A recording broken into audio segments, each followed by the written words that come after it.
Hello everyone, my name is Sukhdeep Singh Sodhi from the Wings IELTS and Immigration Center, Duri. Today we are going to do passive voice. Passive voice that is very much important while writing and speaking.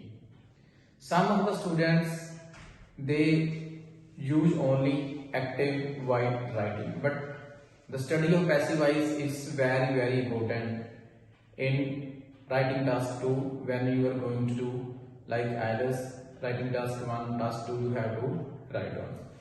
So as we have studied passive voice as I take tea, we always use that tea is taken by me. That we know already. That tea, the object it becomes subject here. That tea, that is, am, are, then third form. So mean to say in passive voice, why it is called a passive? Because our subject that is not working. जो इस which subject है वो कोई भी काम नहीं कर रहा होता, वो बिल्कुल पैसिव होता है, कोई भी काम नहीं कर रहा होता. जो वर्ब है इस गल बड़े ही ध्यान ना समझना है, जो वर्ब है इसके ऊपर काम करती है. वर्ब साडे सब्जेक्ट दे ऊपर जाके काम करेगी. दैट टी नू पीता जाता है, tea is taken. And some student they say this are sense is same, there is no use, there is no need to use passive voice. भी जेकर आई टेक टी मैं चाह पींदा हां, चाह मेरे द्वारा कीती जाती है, फिर इसकी जरूरत नहीं है. बट जो आप इसको स्कूल लैवल के ऊपर यूज करते हैं, जो आप इसको ग्रामर के विच पढ़ते हैं, इट मे पॉसिबल हो सकता है भी आपको लगे भी इसकी जरूरत नहीं है. बट पैसिव वॉइस ਦੇ ਵਿੱਚ ਜੋ ਅਸੀਂ ਕੰਟੈਂਟ ਲਿਖਦੇ ਹਾਂ, some time we can not write in active. ਅਸੀਂ ਐਕਟਿਵ ਦੇ ਵਿੱਚ ਸੈਂਟੈਂਸ ਉਹ ਨਹੀਂ ਲਿਖ ਸਕਦੇ. ਸਪੋਜ਼ ਜਿਸ ਤਰ੍ਹਾਂ ਕਿ ਮੈਂ ਕਹਾਂ ਵੀ ਬੁక్స్ ਆਰ ਸੋਲਡ ਹੇਅਰ. ਸਮ ਟਾਈਮਸ ਵੀ ਸੀ, ਕਈ ਵਾਰੀ ਅਸੀਂ ਦੇਖਦੇ ਹਾਂ ਬੋਰਡ ਲੱਗੇ ਹੁੰਦੇ ਆ ਕਿਤਾਬਾਂ ਵਾਲੀਆਂ ਦੁਕਾਨਾਂ ਤੇ,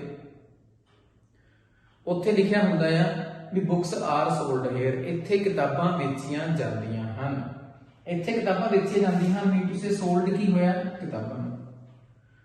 ਹੁਣ ਜੇਕਰ ਇਹਦੀ ਜਗ੍ਹਾ ਦੇ ਉੱਪਰ ਉਹ ਕਿਸੇ ਵਿਅਕਤੀ ਦਾ ਨਾਮ ਲਿਖ ਦਿੰਦੇ ਨੇ ਵੀ ਰਾਮ ਸੈਲਸ ਬੁక్స్, ਵੀ ਰਾਮ ਕਿਤਾਬਾਂ ਵੇਚਦਾ ਹੈ, ਤਾਂ ਰਾਮ ਤੋਂ ਲੋਕਾਂ ਨੇ ਕੁਝ ਨਹੀਂ ਲੈਣਾ, ਲੋਕਾਂ ਨੂੰ ਕਿਤਾਬਾਂ ਚਾਹੀਦੀਆਂ ਨੇ. ਤਾਂ ਬੁక్స్ ਆਰ ਸੋਲਡ, ਕਿਤਾਬਾਂ ਵੇਚੀਆਂ ਜਾਂਦੀਆਂ ਹਨ, ਕਿਤਾਬਾਂ ਦੇ ਉੱਪਰ ਕੰਮ ਹੁੰਦਾ. ਇਸ ਚੀਜ਼ ਦਾ ਆਪਾਂ ਨੇ ਖਾਸ ਤੌਰ ਦੇ ਉੱਪਰ ਧਿਆਨ ਰੱਖਣਾ ਹੈ. ਸੈਕੰਡ ਥਿੰਗ, ਜਦੋਂ ਆਪਾਂ ਬਾय ਯੂਜ਼ ਕਰਦੇ ਹਾਂ ਵੀ ਬਾय ਮੀ, ਬਾय ਹਿਮ, ਬਾय ਹਰ, ਤਾਂ ਇਸ ਨੂੰ ਆਪਾਂ ਏਜੰਟ ਬੋਲਦੇ ਹਾਂ. ਜਦੋਂ ਸਾਡਾ ਏਜੰਟ ਕਾਮਨ ਹੋਵੇ ਤਾਂ ਇਸ ਨੂੰ ਲਗਾਉਣ ਦੀ ਜ਼ਰੂਰਤ ਨਹੀਂ ਹੈ.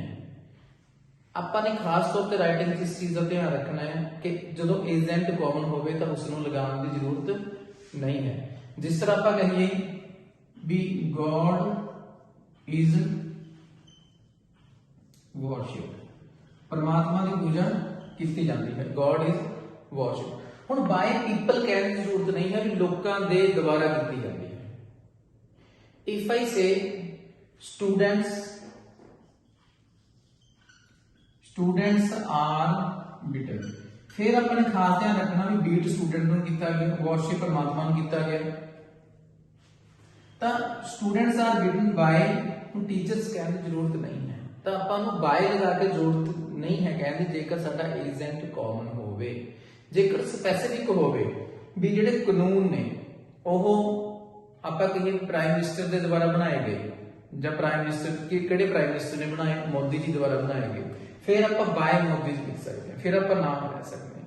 सो पैसिव च आपने खास तौर के उपर इन्हां गल्लां दा ध्यान रखना. जिहड़े ये पैसिव ने ये हैगे ने प्रेजेंट इंडेफिनाइट दे passive, present indefinite. Third thing आपने ध्यान च रखनी है, पैसिव वाइज करते हुए तो कुछ मिस्टेक्स भी होणगियां, उन्हां नूं अवॉइड करने वास्ते आपने देखना भी जो साडा जो सब्जैक्ट होएगा वो लीविंग भी हो सकता, नॉन लीविंग भी. नॉन लीविंग तो हमें वैसे ही पता चल जाएगा.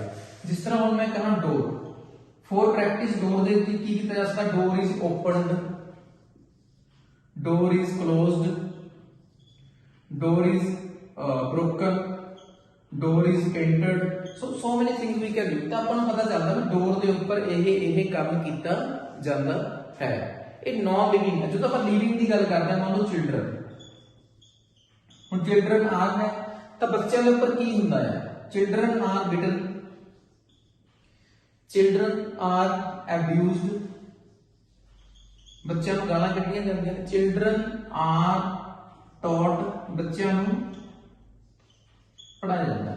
ਤਾਂ ਜਿਹੜੇ ਸਾਰੇ ਕੰਮ ਨੇ ਬੱਚਿਆਂ ਦੇ ਉੱਪਰ ਹੁੰਦੇ ਨੇ, ਬੱਚੇ ਕੁਝ ਵੀ ਨਹੀਂ ਕਰਦੇ। ਇਸ ਗੱਲ ਦਾ ਖਾਸ ਤੌਰ ਦੇ ਉੱਪਰ ਆਪਾਂ ਧਿਆਨ ਰੱਖਣਾ ਹੈ।